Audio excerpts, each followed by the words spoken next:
What's going on, guys? Jake Boley with BarBend.com. We're going to be breaking down and learning everything there is to know about the Z-Press with professional strongman Rob Kearney. Kearney is the current world and American 105 kilogram log press record holder. He pressed a massive 410 pounds back in 2015, and his press has only gotten stronger.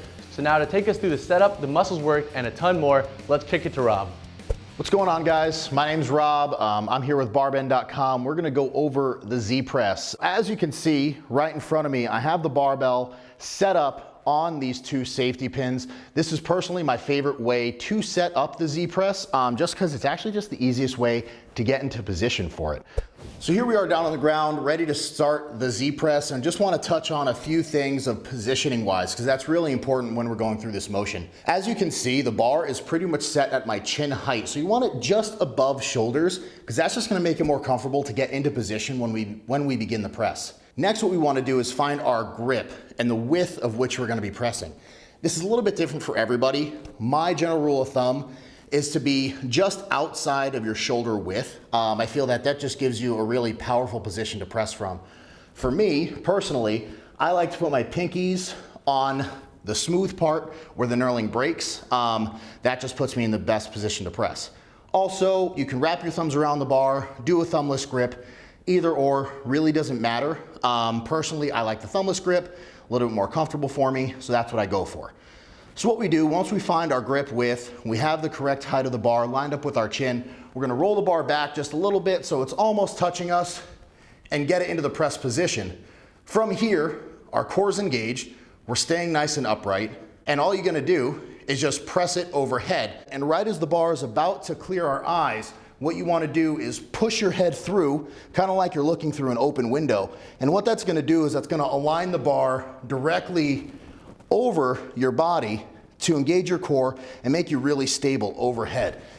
And this is just going to transfer to pretty much any overhead movement you do. So again, comfortable grip width, the bar is just below the chin, we press, core's engaged, directly overhead, and we push our head through.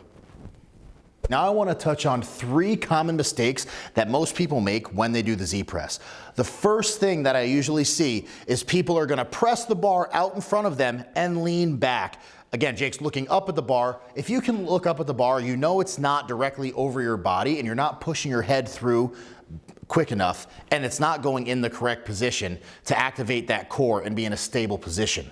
The second thing we usually see is when you start to press, your knees start to come up and they start to bend because you want to dig your heels into the ground a little bit to try to get a more stable position. Again, this is a core exercise. We want our core to be doing all the work, not your heels or your knees to be digging in. The third thing that we see, one of the more common things, is the head tilt press. So when you start to press overhead, I mentioned you want to get that bar and you want to push the head through, but you don't want to be tilting your head to the side trying to grind out this rep. This is an accessory exercise. You want to be doing it for a decent amount of reps, so that means you're going to get tired. You shouldn't be loading this thing up super heavy, so this is what you shouldn't see. All right, so say you're at the gym, you don't have access to a barbell, somebody's curling in the squat rack. So what do? You can still do a Z-Press, but with a dumbbell. Go ahead, grab your dumbbell, sit on the ground, and do your Z-Press the exact same way you would with a barbell. We get it into position, we press overhead, you're still getting all the benefits of the Z-Press without needing to use an actual barbell.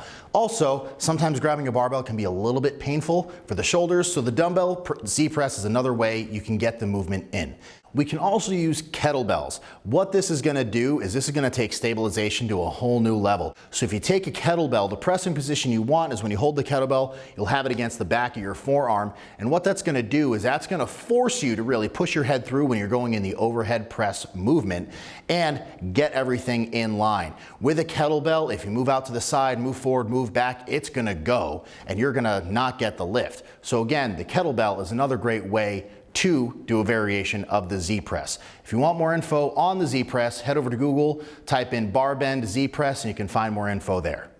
So one of the best parts about the Z-Press is it really is relatable to any level of lifting that you're at. You know, whether you're competing at World's Strongest Man or you're deciding to pick up a barbell for the first time ever, this is a movement you can incorporate into your programming, which is one of the reasons I love it so much. So when we're talking about what to do when you're a beginning lifter, you really don't have much experience in the gym, but you want to start getting better, you want to get stronger, maybe thinking about competing, this is something you should have in your program. Mainly with a Z press, you're going to do it on your overhead press day, which can be a heavy day, can be a lighter day. It's different for every athlete depending on what sport you are working with. As a strongman, my overhead days tend to be a little bit heavier. You know, my main movement on those days is usually a barbell, a log, or an axle where I'm going overhead, usually with a push press or a split jerk to get the overhead movement.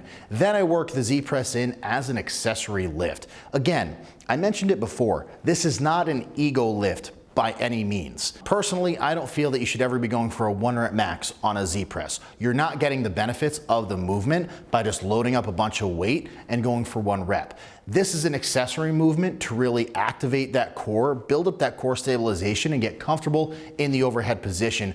This is something we're gonna work in a higher rep range, more sets. We really want to get these muscles firing and kind of like, you know, quote unquote, feel the burn when we're doing this exercise, because that's when you're really going to get the benefits of this to translate into your other overhead movements.